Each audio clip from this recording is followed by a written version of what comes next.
एक मौके पर संबोधन के दौरान भारत के chief of defence staff general Anil Chauhan ने एक बेहद अहम बयान दिया है।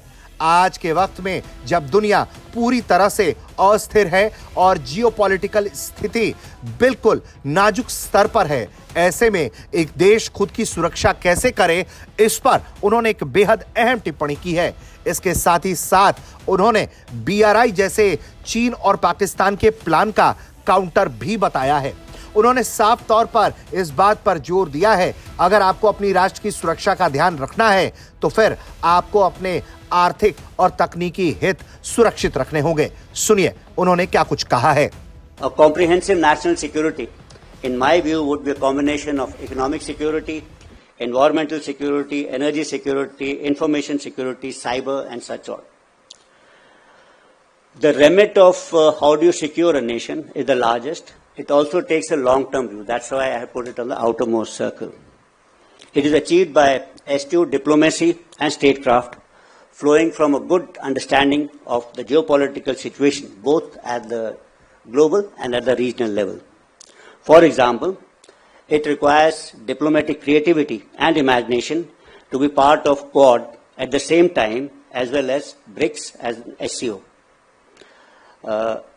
Such friendships and multiple groupings are required to secure a nation.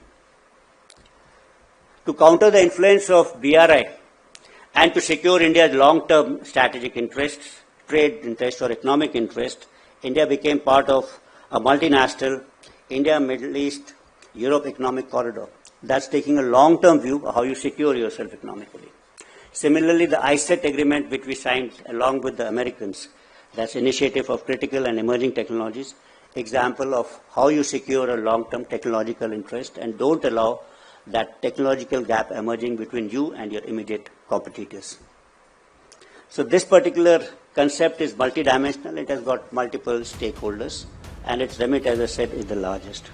Senior general Anil Chauhan की बातों से एक बात बिल्कुल साफ है कि अगर देश को अपनी राष्ट्रीय सुरक्षा को सुनिश्चित करना है, चाइना जैसे विस्तारवादी देश का काउंटर करना है, पाकिस्तान जैसे धोखेबाज देश का सामना करना है, तो फिर भारत को अपनी एडवांस रणनीति पर काम करना होगा।